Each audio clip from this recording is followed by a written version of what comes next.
Hello and welcome to a different kind of video today.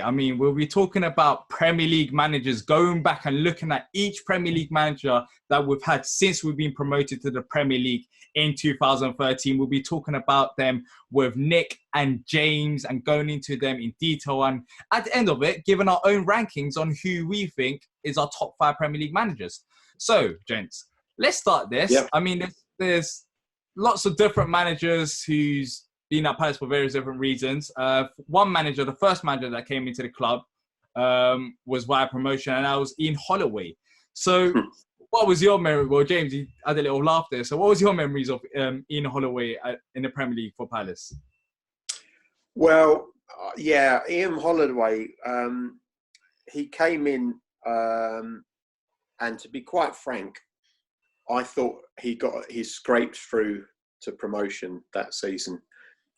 We were in a very, very strong position with Dougie Freedman, and we continued that, but I felt that Holloway was losing it a bit towards the second half of the season, but we did just enough to keep in there and get in the playoffs, and we had a bad first leg against Brighton, and then we got through the second leg away from home and we made it, which was great. So he did it, job done.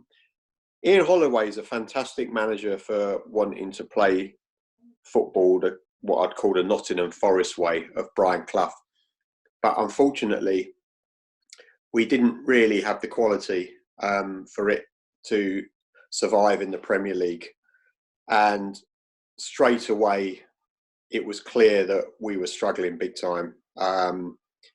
And the problem with Ian Holloway is that he didn't really, as far as I was concerned, have a kind of plan B.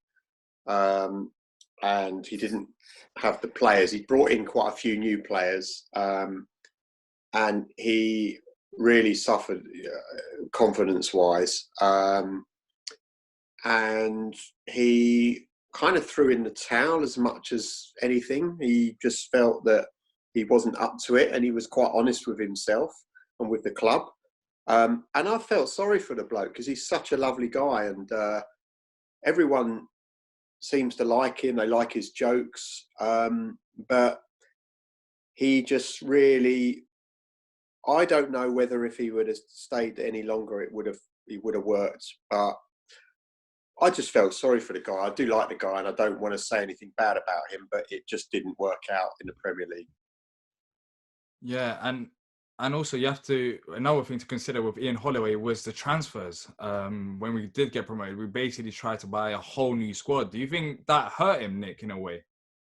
A little bit, because it was like firing a blunderbuss at a sheet of players' names, wasn't it? And just picking up what we got. I'm trying to think of good players he got in, but just go back to what James said.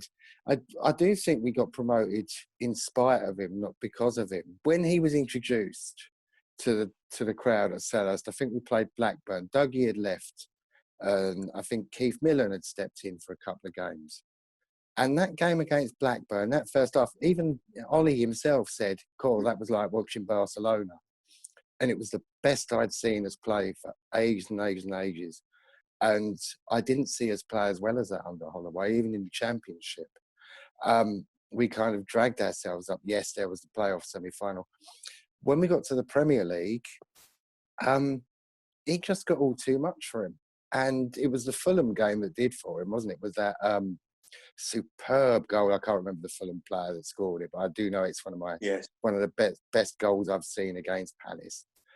And I don't know what was said afterwards, but he didn't leave us. He left us in a better place than when he got here, simply because he got us promoted. But I don't think that was down to him so much. That's probably really, really unfair.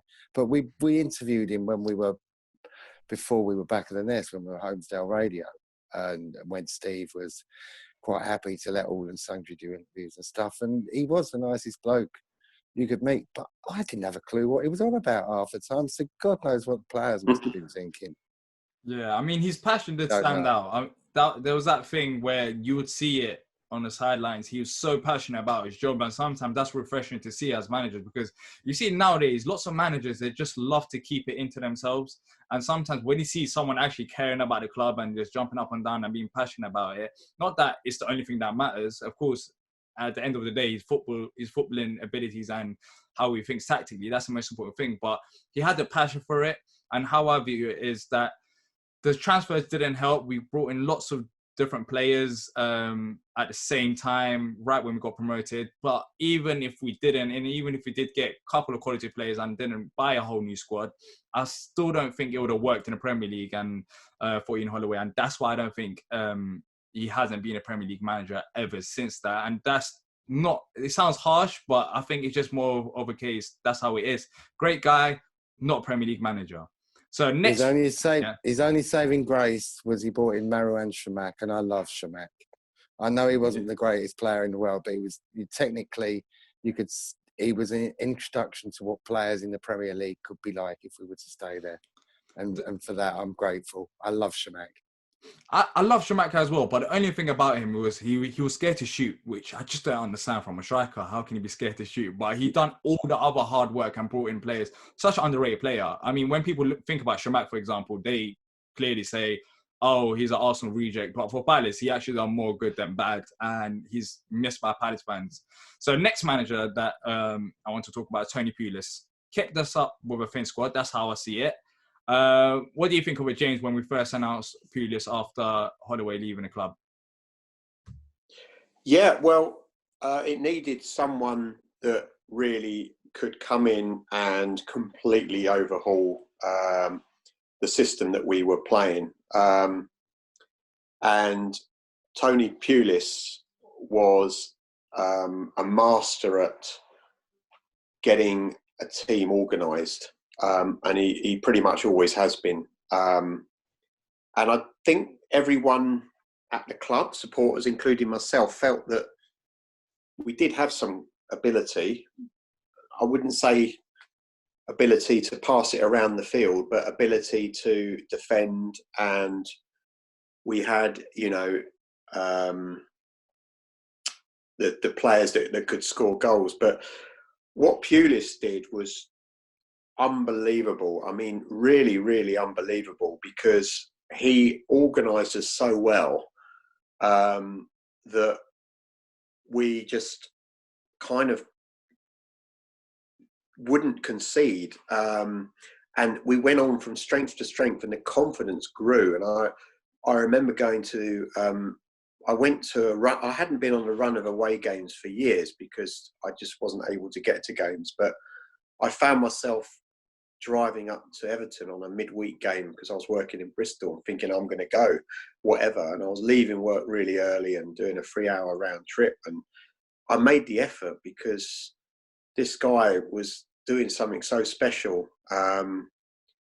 And what he did, and he got obviously awarded for what he did because it was incredible, will always be in my mind. And it is more so than, I know we'll probably talk about it, the events he left, obviously, which wasn't, but I try to put that to one side, and I think of it at the time and how he really is, to be honest with you, he is the reason that we're here, where Palace are today, because we really should have gone down that season as far as I was concerned. But if it wasn't for him, we probably wouldn't be where we are now. Yeah, I wasn't too pleased when he was announced. I thought it was a bit dour, and our football seemed a bit dour as well. But by God, it worked. We were brilliant at defending set pieces. We'd score from set pieces. We won lots of games 1-0, didn't we?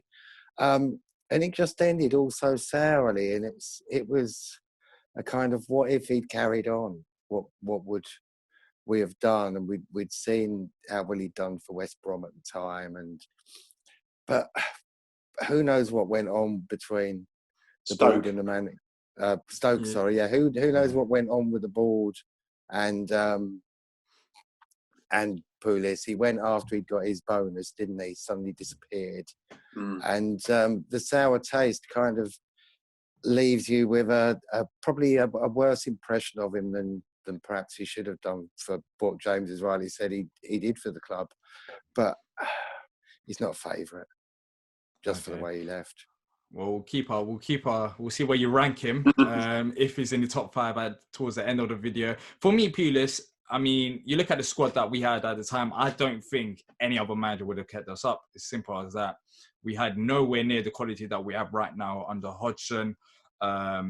He kept it simple, as James said, make sure that we defended well.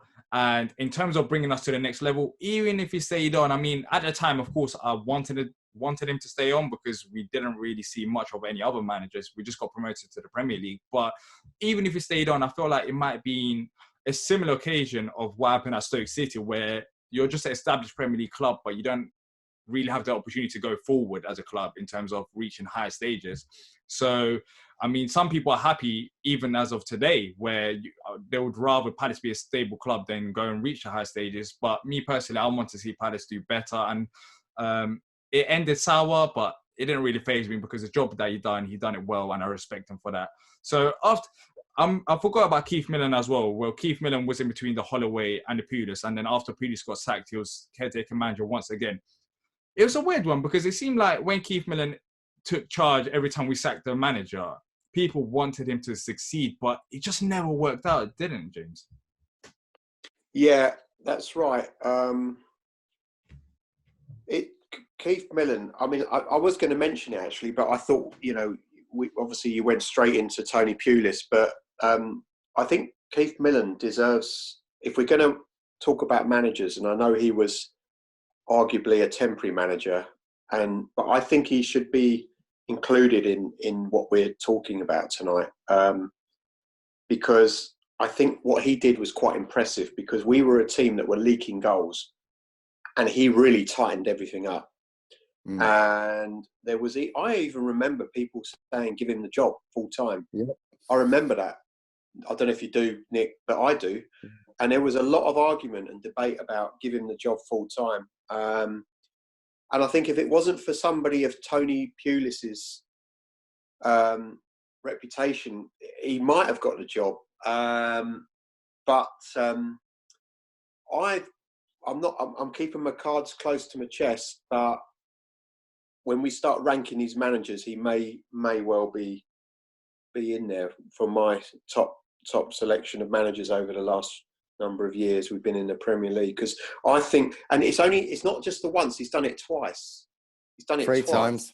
He's done it, I think I've seen it at least twice, but he's got over 30% win rate, which isn't bad for a team that's just been promoted and struggling. He's kept clean sheets and he's got wins, and he's very, very fondly thought of by many, many Palace fans, to be honest. And it was sad to see him go in the end. He went after Sam Allardyce came, because you remember Sam Allardyce was allowed to bring in all his staff, and unfortunately Keith Millen had to go then. But Pardew, I know we're going to talk about Pardew in a minute, but Pardew was, I think, instructed to keep Keith Millen because he was so good for the club. And I a lot of admiration for Keith Millen. Yeah. Yeah, I think, hadn't he gone by the time Pardew went, or was it when Pardew was there that Millen went? I just saw him as kind of... He went when Allardyce came in. Yeah. So Pardew was after Allardyce, wasn't it? No. Keith Millen actually went after, we'll talk about Neil Warnock, but he came in charge after Warnock got sacked, and then Allardyce came in. And then after Pardew came in, not Allardyce. And then... But yeah, I think he did go, as James is saying, during the Allardyce period. Yeah, so Pardew was first, yeah. But he was the only constant. There was so much turmoil going on. It was good that there was that kind of link, because he was assistant manager anyway, the link between the players and the new bloke. He straight away you got a bit of inside information. Go on, talk about Sam Allardyce, because I want to talk about Sammy Lee jumping up and down, excitedly clapping like a seal. We'll get to Sam Allardyce, but before Sam Allardyce, Keith Millen took in charge, of course, caretaker manager after Pulis, and then in comes Neil Warnock. For a second, yes. I had my head. in comes Neil Warnock, and and this phase of Neil Warnock at Palace, I remember there was a silent protest before he got sacked. At home to Southampton when we lost 3-0. It's a weird one to remember, but I just remember that game going so sour. And I remember the Homesdale Fanatics at the time, there was a silent protest at the stadium. It didn't quite work out for Neil Warnock when he came back to Palace, didn't it, James? What, are you saying that there was a protest because they wanted him sacked or they didn't want him sacked? As far as I can remember, maybe the viewers might know better, but it felt like they wanted him sacked at the time. And there was a protest before he did get sacked at the Southampton home game. It just, I mean, with Warnock, it was incredible what he's done. Afterwards, he went to Cardiff as well. But Palace, there was just no hope. That's how I saw it. No, he was a fish out of water, really, at that level. And it was a bit like, I mean, he's a different manager, different style of manager to Holloway. But as far as coping in the Premier League, he struggled as much as Holloway, and he was one, he had his own way, like Holloway had his style of play. Then Neil Warnock had his own style of play, which was very much sort of, aggressive, closing down. If you remember, he used to be the manager at Sheffield United many years ago, and they used to go, they obviously played a sort of a Route 1 type football, and it just really was a bit dated and it wasn't really working for us. I've never been a great fan of Neil Warnock personally. I just don't like the way he conducts himself from the touchline. I know a lot of managers have got a really bad way of conducting themselves. I don't really warm to Neil Warnock. I suppose that's the best word I can use. I don't really warm to Neil Warnock, and I never really did. But I remember, and I know we're not talking about it now, but I remember when he was with us before, and he did do a reasonably good job in a championship, but I still wasn't that happy. And I was very, very disappointed he got the job at that time. Very disappointed. I was really, really on the verge of depressed. That's a strong word to use, but I thought, no, we are going down. We are going down.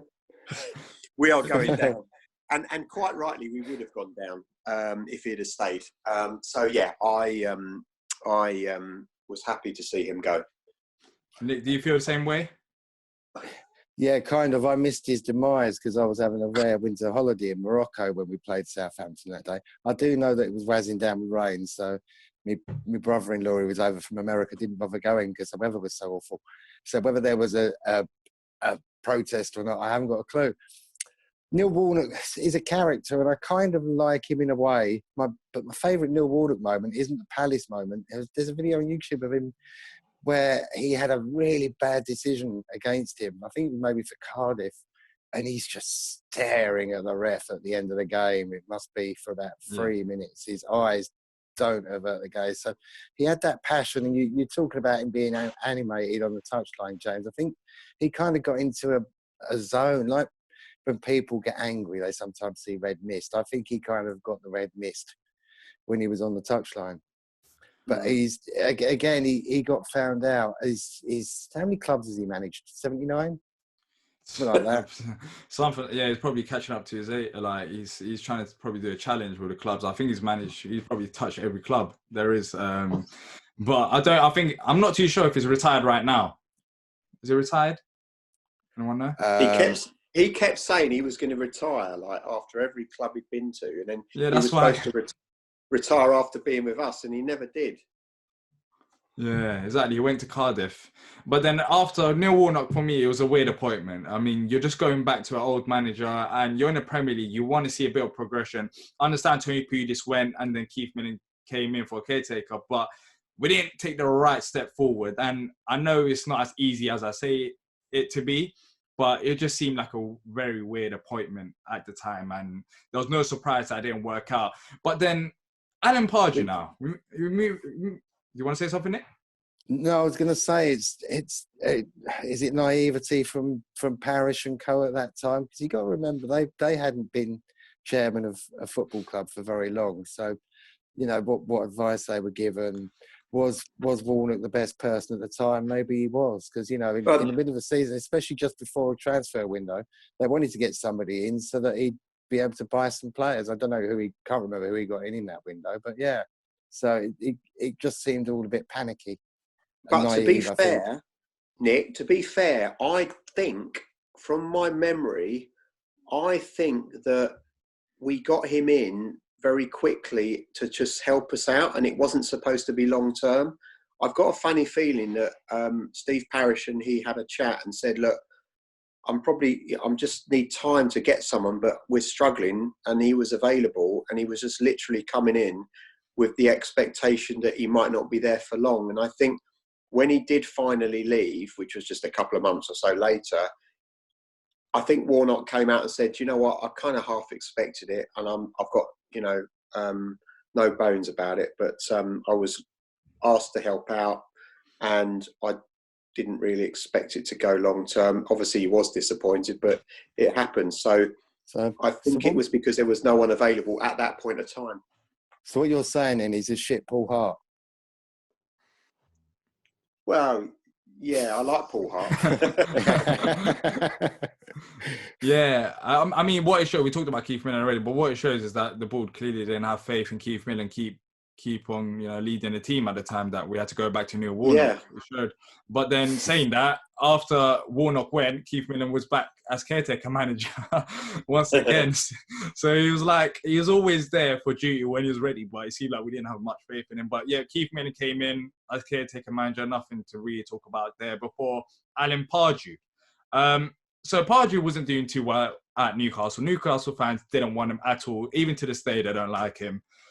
When he came to Palace, I was actually a bit excited, and hear me out on this. It's due to the fact that I saw what happened at Newcastle as, I mean, there was a clear, even to this day, with Mike Ashley, there's a relationship where it's not really salvageable, and it seemed like Pardew was stuck in between it. And I felt like with him coming to Palace, we could start off something new. It was something different to Neil Warnock, so I was kind of excited by it. I don't know how you guys saw it when we announced Pardew to Palace.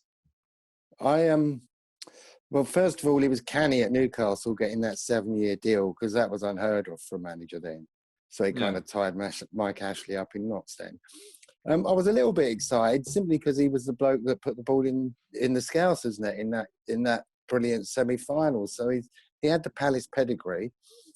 I had reservations because of how he'd done at Newcastle, but also the arrogance he had when we beat West Ham in the playoff final in Cardiff. He gave no kind of recognition to the fact that he was an ex-Palace player.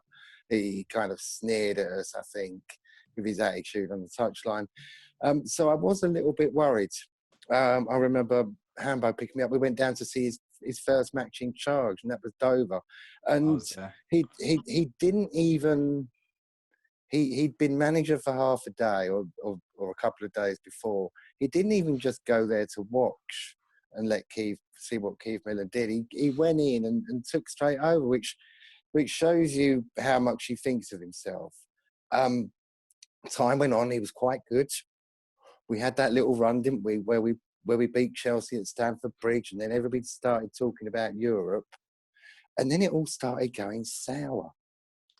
And I think it was the death in that was slower than the death of that bloke in Reservoir Dogs. It was just painful to watch. And Parish just wouldn't get rid of him. And yeah, we had some great times. We had the cup final, but he just seemed to have lost the crowd and lost the dressing room, and it just dragged on and on and on. And the more it went on, the more up himself he seemed to me. And that's just put me right off him. So at the moment, we've got about 4 managers in equal 5th place for this top 5. But he dragged on. I'll tell you what happened with Alan Pardew, for the way I see it, is that, you know, he would have a run of poor results, but then suddenly out of the blue, we'd get a really good result. And it was a stay of execution. And this happened for a long time. And it was like, oh, the tide's turning, and he's suddenly got us playing well. We've had a great game, and and then we'd lose another couple or 3 games, and it was just like, oh no, you know, we were back to where we were, and everyone was wanting him sacked, and it was just, you know, it was never a run of games where you thought that, yeah, he's definitely got to go, he's definitely got to have a sack, because I think, you know, the cup run most famously sort of kept him in the job, because, you know, he got us to the final, and that was great, and if it wasn't for that, he would have gone before.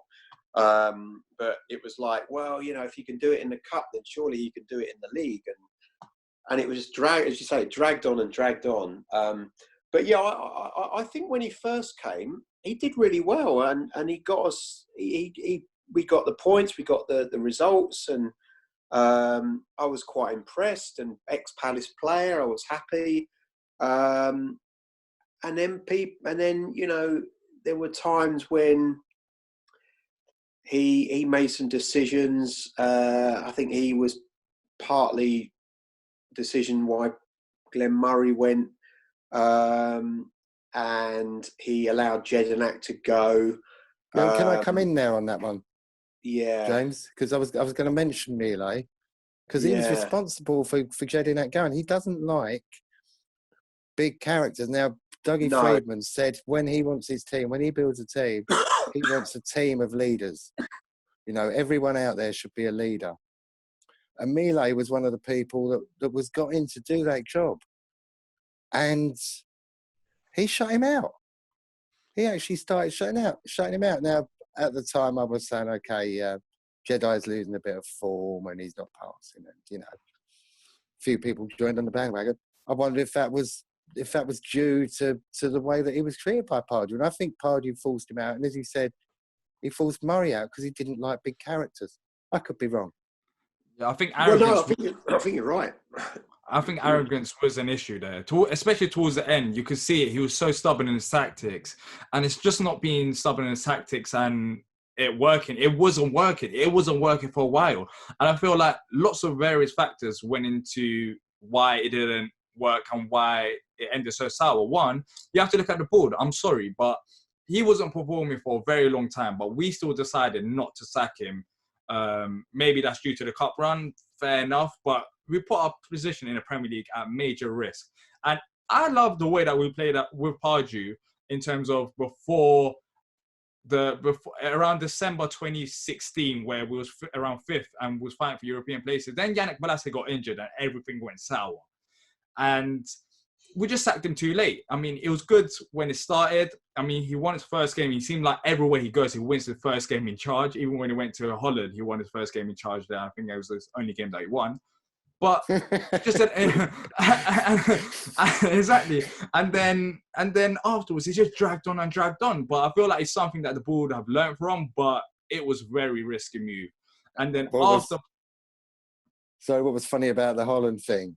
And the first game, they had a massive tifo, big image of Pard's boat on it. He won the first game. In the end, he was lucky enough that coronavirus came because it stopped Den Haag from being relegated. He got an avoiding relegation bonus, and then promptly disappeared. And then last week in the paper, he's moaning that the players were asking him what they should do during transitions and in this situation and that situation. Well, I'm sorry, Mr. Pardew. As job of manager, if you're going to kick all the leaders out of a team, then you need to put some instruction and some wherewithal into the players so they know what they're doing. It's just exposed him. I'd be very surprised if he got any sort of high-profile job now. He'll probably go and join Puncheon in Cyprus. No, I still think, I don't know how he will do it, but I still think he can go to the Championship or League One. He will still somehow find a way. I'm pretty sure that there'll be a time where a club is struggling and they need someone, an English manager who knows the game, and they'll just invite Pardew to say, come save us. And then he'll win his first game and then they'll stay up. But after Pardew's mess, Allardyce came into the club to save us. I saw it as more of like a Pulis type of manager signing in terms of he's here to save us. But I have to admit it, I loved Sam Allardyce's football. we played some amazing football under Sam Allardyce, and all the criticism beforehand, I was just shocked because I never saw Route 1 football. I saw Wilfried Zaha running down the wing and Benteke scoring goals. He was a brilliant manager, considering the fact that he wasn't at the training ground for most days of the week. Well, he got the best out of Benteke, that's for sure, out of all the managers. And we got some great wins at home to Arsenal, away to Liverpool, away to Chelsea. He started off a little bit slow, but that no fault of his own. It did go. It was a bit wobbly at first. Took about a month for him to get a win, but he really improved our home performance. And like you say, he was like a little bit of Pulis and a little bit of Holloway. He did allow some players to play and a little bit of skill. But then people that, you see, this is what I thought at the time. There's a lot of people that thought that or still think of Allardyce as a Route 1 footballer. But you have to go back quite a few years and remember Bolton, because Bolton were a very, very good side that went into Europe under Allardyce. And they played some really good football. And, that's probably where he had his best years at Bolton. And he certainly knows how to put steel in the side, but he also knows how to allow flair players to play as well. And I think he as a balance for a team, he's a good manager because he's not like a one-trick pony. He has got a plan A, a plan B, and he mixes it up. And, I know he only had one. This is the funny thing. He only had one game for England under the controversial circumstances. And believe you me, we were all a bit embarrassed. Let's face it, we were a bit embarrassed taking him on. I was after that England episode. But beggars can't be choosers, and that's what Palace are sometimes. We thought, you know what, he's got a good reputation. He got sacked after one game for England, but we can't be fussy here. We need a decent manager, and we took him on. And I have to say, a lot of people didn't. I don't know if you remember, guys, but a lot of people didn't want him. They didn't want him, and he took a little bit of time to win fans over, but he certainly won me over. It was around that time, I think, that Paolo Di Canio was being touted, and I tell you what, I'd rather have Allardyce, who it turns out was probably badly stitched up by the newspapers for losing his England job. But that was to our benefit in the end. Like you said, he brought the best out of Benteke, and I think he built the team out of getting Benteke to score goals. Bit weird towards the end. I know there was issues about getting players in and money from the board, and the end of his tenure came. He kind of retired after the Manchester bombings because somebody knew that had actually died, and he said, "This is, life's too important. I can't be taking the stress." And I don't think he's actually had another job since, has he? No, he went Everton. With him. You went Everton. Oh no, he went Everton, didn't he? Yeah, of course. Yeah, he went Everton. He said he was retiring, and then afterwards he went Everton, and that's why some Palace fans. I mean, he ended on a good note. Fair enough, he decided to retire, but then the fact that he went Everton, that's when some Palace fans were actually questioning his loyalty, because, I mean, it's a bit like the Warnock situation. I mean, I thought he was retiring. Why are you at another Premier League club? Yeah, but Frank Sinatra retired about 15 times. Once you're out, you don't realise how much you miss it, I think. David Bowie, how many comebacks did he have? So I'm not comparing David Bowie with Sam Allardyce in any way, shape or form, and it's quite funny that I've managed to get that. But yeah, it was the same with Dowie, wasn't it? Oh, I want to go up north, and he actually moved 8 miles south. Mm. And then in comes Frank de Boer to change the style, of Crystal Palace and change the identity of Crystal Palace. He gave me hope in a way that it was something very different. The managers that we talked about, Ian Holloway, Neil Warnock, Tony Pulis, Sam Allardyce, Pardew, all English managers. Then you got Frank de Boer, and you see what he's done at Ajax beforehand.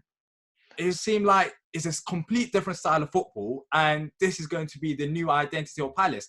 This is the step forward that I wanted to take. But it didn't quite work like that, did it, James? No, this was this was the ultimate leap of faith acquisition by the board. It was like, yeah, this is going to be, you know, the Milan of the 80s, blah, blah, blah. And you're thinking that, hold on a second, but who's done their due diligence over this guy? Because, you know, reportedly, we found out that he'd had the same problems in Italy when he was managing in Milan or someone, and there was a lot of unrest because of his, again, another manager with arrogance, pissed off a lot of players. And he came in, and what my memories are is that I understood that, you know, Parish had a word with him and said, this is the way we play. We're not top performers in the Premier League. We may struggle. It's hard graft. You need to be careful and not adopt your, you know, three at the back, passing it around football straight away. And that's what I understood was supposed to happen, but that isn't what happened. And he just did what he wanted to do, three at the back, and we just looked very, very awkward, to say the least, being polite. And it just really, really, really didn't go very well at all initially. But I will say that I felt that he was a little bit hard done by for leaving, because his last game, which I believe was Burnley away, and I think we did lose that 1-0, but we played really well at Burnley. We nearly scored a goal.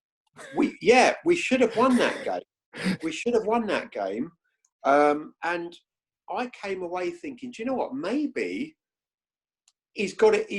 The players understand, and he's got it sussed. And I thought, yeah, give him a bit more time, but it was too late. They'd made their mind up by then. So at that point, I think I was 50-50. I was like, I probably would have kept him. But obviously the board had made their minds up. So, yeah, I'm still...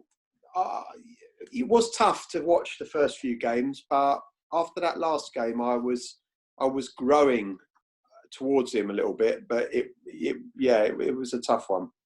There was disconnect, though. It seemed like there was disconnect between the board and Frank de Boer. And the thing that I don't understand is, let's say the rumours were true and the board wanted Frank de Boer to play one way and he didn't. We didn't bring in the players to play Frank de Boer's style of football. I mean, Luka Milivojevic was playing centre-back. And Luka is not a centre-back. And it seemed like, what's the point of making this signing as a manager if you're not going to back him? And you could see on how soon it ended. Maybe Frank de Boer was arrogant in himself as well, in terms of his style of football. Maybe the players were not happy. I mean, imagine if you're Luka and you're being told to play centre-back. Maybe the board had to take an action earlier on. I mean, there were hopes, but he just had to get sacked for there to be, for us to even stay up, because we started off so slowly. Well, the way I saw that, I was as excited as you are, and I liken it to when Edgar Davids came. Do you remember when Edgar Davids came and a few people got their shirts done and we thought, oh, we've got this superstar here and he's going to change the way and we're going to go back to the old Ribeiro style of free player in front of the back four who's controlling the game. And he was rubbish. Absolutely rubbish, wasn't he? I've never been so disappointed. I feel the same way about Frank de Boer. And he had that arrogance. He's so similar to Pardew. And was it the rumour that he'd spend more time showing off his skills to players during training and how he could take free kicks and actually doing training and drills? So, but all credit to Parish. He saw that it wasn't working and he saw that we were goalless in 7 games and thought, you know, this could be disastrous. We're heading for kind of Derby County 11 points at the end of the season if we carry on like this. So,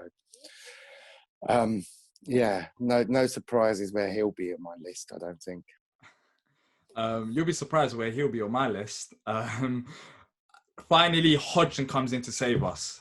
We have Hodgson till now. He's kept us up. We've talked about Hodgson many times on different shows and talk about how he will keep us up, but whether he can bring us to the next step, we're not too sure. His footballing tactics are questionable.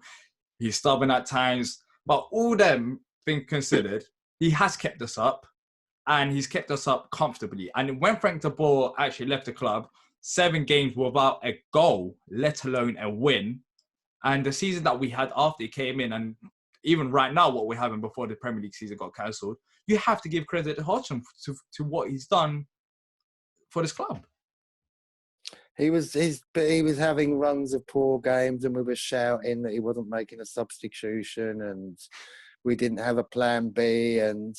But where are we? We're 11th or 12th. I haven't looked at the league for a long time. But where are we? We're mid-table. We're safe. We're safer. We were safer earlier than we have been for a long, long time. And it's weird because I think what you're getting with Roy is the good away performances. So as a season ticket holder who might go to one away game every 2 seasons because of other commitments. So we were seeing a lot of Joss at home, but there have been some fantastic moments as well with Roy. And without invoking the Theresa May on him, he is a kind of a safe pair of hands. And yeah, but Nick, I have to sort of interject with you there and say we are now 7 years on from when we got promoted, and it's all very well, we can credit the likes of Pulis and Allardyce doing what they did, but surely Roy Hodgson should be improving the situation, because we've now got stronger squad, better players, and I think that's where a lot of the supporters are feeling frustrated, is that it's all very well if it's your first couple of seasons in the Premier League, but we're now a very established team, and really, although mid-table on the face of it is a very good position for Crystal Palace, with the players we've got, why can't we have a season like Burnley or Leicester? We just don't seem to even really get near that.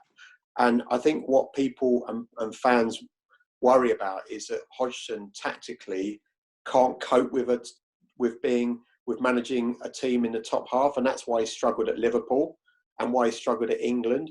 He's a great manager for managing a team in the bottom half and keeping them up, but believe you me, if you want to be top 10, he's not the sort of manager, and that's what people worry about. And they're saying, well, we really should be looking for someone else to replace him, because he did a great job. He's kept us up when we needed him, and he's still doing a reasonable job, don't get me wrong, but shouldn't we be looking for someone a bit younger, a bit more exciting, someone that is more tactically aware, that isn't going to freeze with substitutions, isn't going to not know what to do during a game, which we've all criticised him on our show all year. We've all said, oh, he takes so long to make substitutions, and he seems to just dwell on things rather than be instantaneous. And I think that's where the criticism is. It's like, well, we should be doing better. But I do appreciate that everyone, and me included, will be happy at the end of the season if,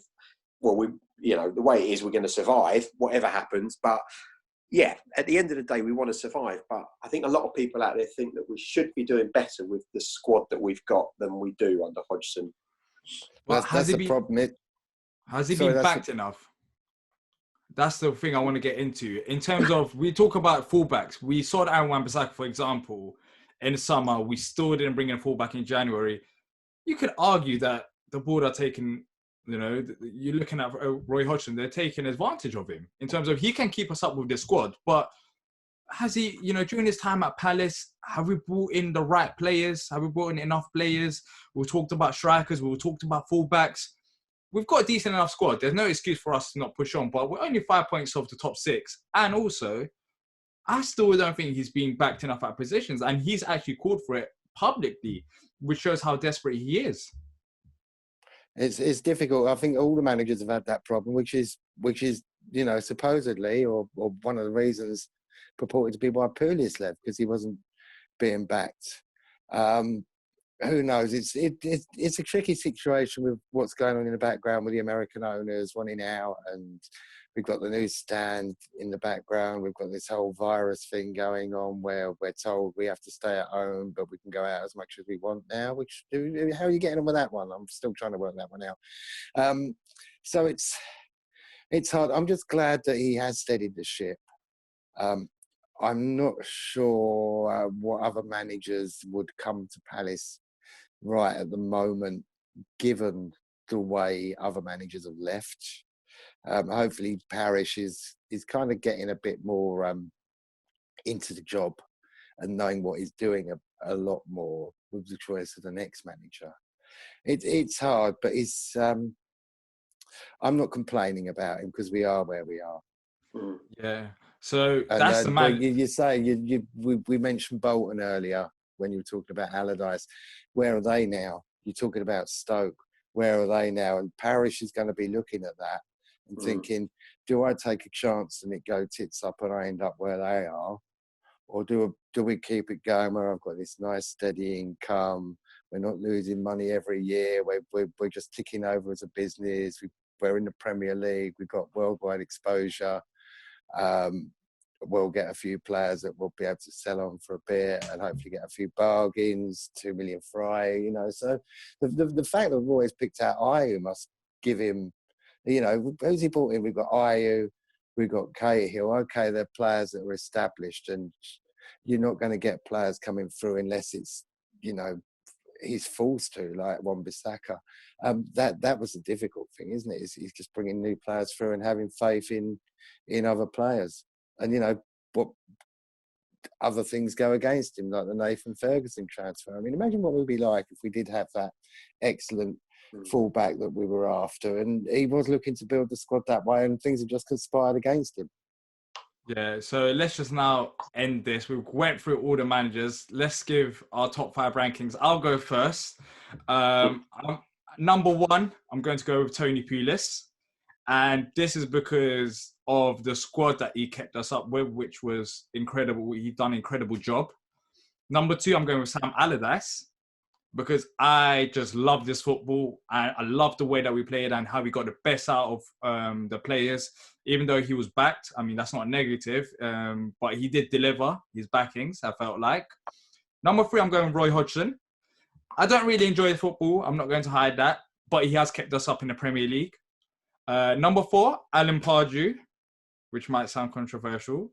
I enjoyed it when we were doing well. I thought we played really well. I know even the losses, I mean, it caused me great heart problems at the times when we lost to Swansea 5-4 away. But it was still, you know, it was crazy. It was crazy. It was crazy watching. He should be bottom of the list just for that.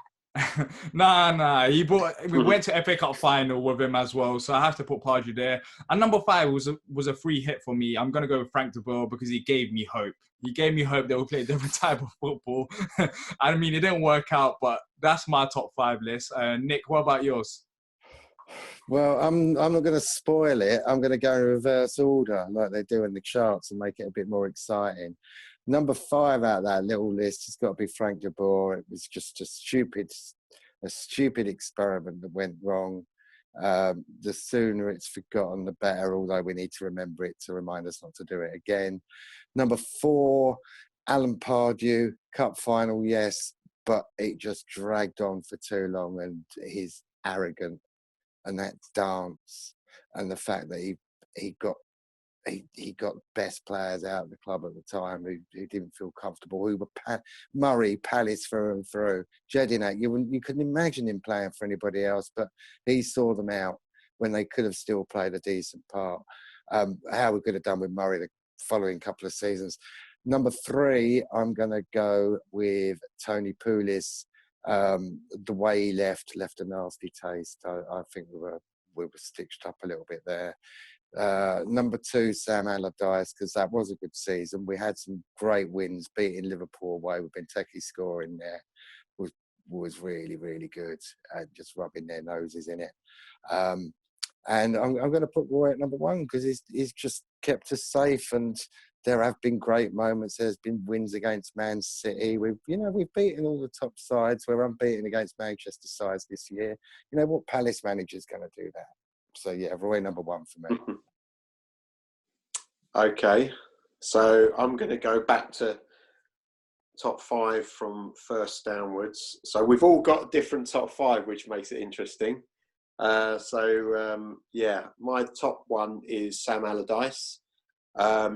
I just felt like we had exciting football, and we also had very organised football at the back, some great wins, and we were safe in his hands.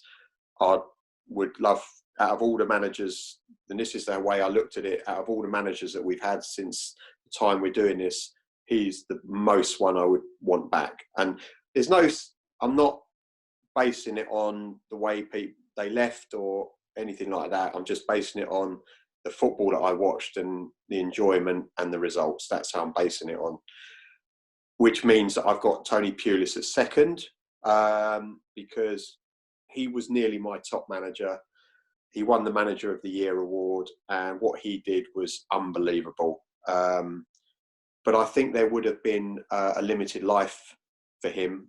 I think we touched on it earlier. I think that we would have got fed up with it after a while, and it would have been, we probably would have been found out in the second season, and we wouldn't have been scraping 1-0s. But what he did over that course of 6 months or so was unbelievable, and I truly remember that with fondness. Number 3 is Roy Hodgson. Safe pair of hands. That's what I've got to say for Hodgson. Despite my frustrations as to, I think he can do better, and he hesitates too much. I think he pulls out enough results to see us through to comfortably staying in the league, and fundamentally that's what we need to do as a club. I just hope the owners can use this time to hopefully build the stadium and improve the stands, because we just seem to be lost in all this, and we really need to get a lovely stadium before inevitably we're going to go down one season, and it'll be impossible to do it then. So I really hope we can do it. And I was also looking back recently, and I noticed that in 1979-80 we were like, I think, the 6th or 7th best supported team in England. I mean, I'd love to get back to there. We were getting nearly 30,000 average gates. So I think we need to improve the stadium, and I hope we do that sooner rather than later. Number 4, Alan Pardew. I thought he had a reasonable start, had a good start when he came to us, and very good cup run. Great memories of that. He struggled, obviously, after that and during the cup run in the league. He just seemed to sort of rescue himself in his job by getting the odd result, but it just went on too long, and he inevitably was going to have to go. So he's my number 4. And finally, I've got Keith Millen, because I think he did a great job when he was stepped in as temporary manager those couple of times, and he kept clean sheets, he got us more organised, and he steadied the ship. And I remember how many fans really wanted to give him the job permanently, and I think we owe a lot of credit to him for that brief period of time that he helped us. So that's my top 5. Whoa, I mean, that was a surprise. I didn't expect Keith Millen to be there. I mean, all of our top 5s were different, which is good. We all have different views. But of course, we want to hear from you. If you agree with our top 5, disagree with them, leave down a comment and explain your reasonings. And that's it for today. If you have enjoyed the video, please leave a like and subscribe, as it helps out massively. And until next time, up the Palace.